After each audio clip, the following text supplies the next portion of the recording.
गोड़ लगे छी अहाँ सब गोटा के। हम सुरुचि अपन चैनल मैथिली गीत व सुरुचि में अहाँ सबके बहुत बहुत स्वागत करे छी। मधुश्रावणी पाबनि आइसँ आरम्भ अछि आ हम मधुश्रावणी के कथा एकांकी कऽ कऽ अपन चैनल पर देब।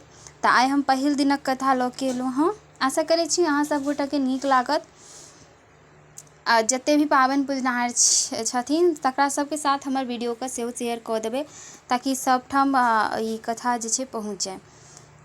धन्यवाद। पहिल दिनक कथा। मौना पंचमीक कथा।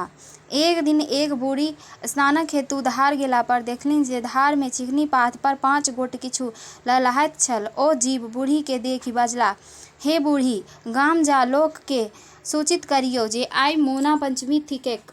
आइ लोग 5 छाक चिकनी माटी आनी घर आंगन पवित्र सँ नीपि तेल कूर लगाए स्नान कय अंगना में चिकनी माटी के 5 टा थुम्बा बनाबथि। ताहि में सिंदूर पिठार लगाए ऊपर सँ दूभि सटा देती।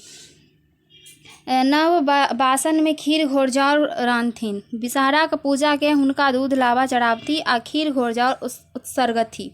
छोआ नेबो आमक बखुआ आमतौआ दारिम नीम पात नेरहा कूश आ धामीक पात आदि चढ़ाबथि। ई सब कयलाक बाद आइ सब केओ तीत कोत खाए खीर घोरजाउर खाथि।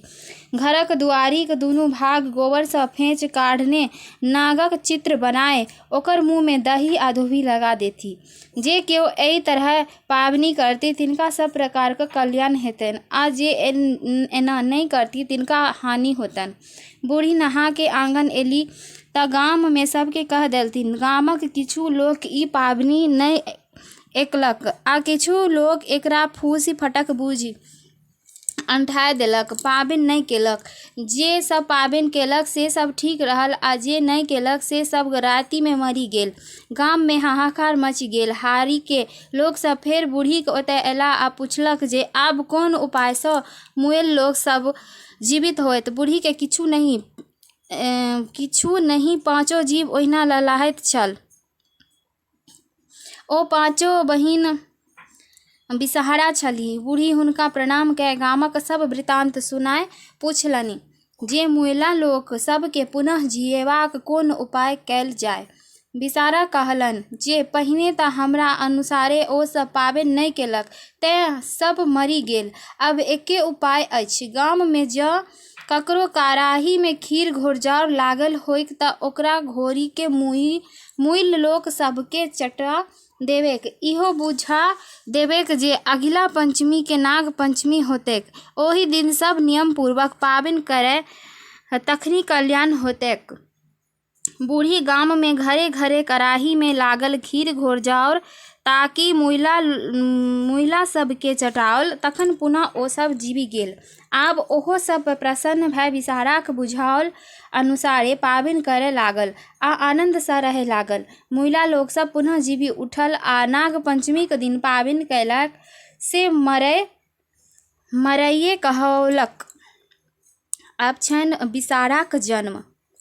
एक दिन महादेव गौरीक संग सरोवर में जल क्रीड़ा करैत छलाह।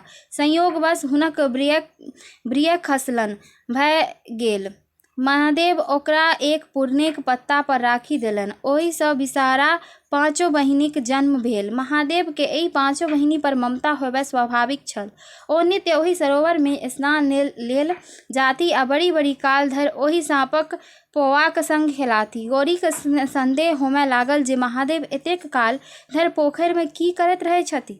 एक दिन ओ महादेवक पाछू पाछू गेलीह तऽ देखलनि जे महादेव पौआ सभक संग खेलाइत छथि। ई देखि गौरी तमसाए गेलीह। ओ पौआ सबके पैर सँ पीचि पीचि के फेंकय लगलीह। महादेव मना कयलनि जे ई सब मारबाक पात्र नहि थिक।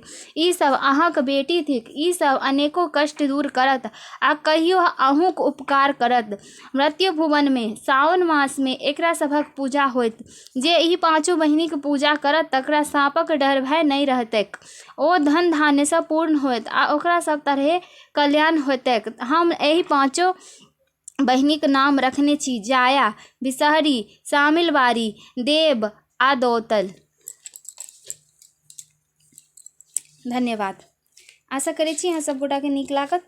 जते कि मधुश्रावणी पाबनि पूजनिहार छी तकरा हमरा तरफ सँ पाबनि के हार्दिक शुभकामना।